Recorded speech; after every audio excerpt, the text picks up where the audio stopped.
So what I used to do was, every time I used to come across Ibn al-Qayyim quoting Ibn Taymiyyah, I used to write it down in a book. And I would say these are the quotes of Ibn al-Qayyim from his own teacher, sah. Some of them you will find it from Ibn al-Qayyim, which you will not find in the works of Ibn Taymiyyah. Even Ibn Muflih in his Kitab al-Furu', you find a lot of statements of Ibn Taymiyyah that he mentions of him that you may not even find in his works. Allah protected that man's statements, rahimahullah ta'ala. And this is a miracle that, subhanallah, the scholars even mention. Ibn Abdul Hadi in his Kitab al-Uqud al-Durriya fi Manaqib Shaykh al-Islam Ibn Taymiyyah. As you know, Ibn Taymiyyah's books were illegal.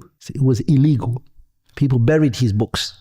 You couldn't reference Ibn Taymiyyah. If you look at the Sharh of Aqidat al-Tahawiyah, who wrote the Sharh of Aqidat al-Tahawiyah? Ibn Abil Izz al-Hanafi. If you go to the Sharh of Ibn Abil Izz al-Hanafi, today we have Shamila, we have Google, sah?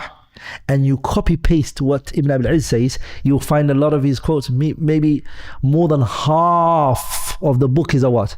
It's copy paste of Ibn Qayyim and Ibn Taymiyyah without referencing them, because it was illegal to reference them. Some might say, oh come on, that is what? That is plagiarism, sah?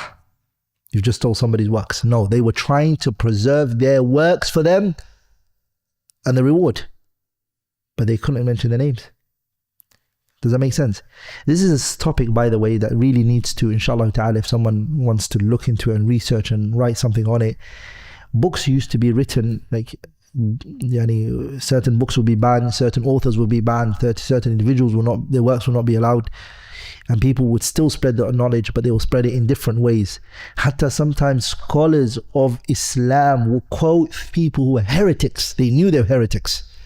They would quote them in things that they agreed with them, just so that their books can be sold.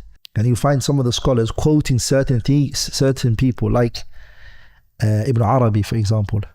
His works, sometimes you find it in books of scholars of the Sunnah, quoting him and referencing him. And why would they do that? Because at a certain time, if you said his name, the market and the people will buy it, and the government, and it would just go under the radar. And so they would do that.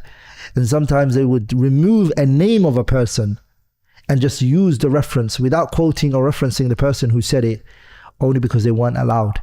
Does that make sense?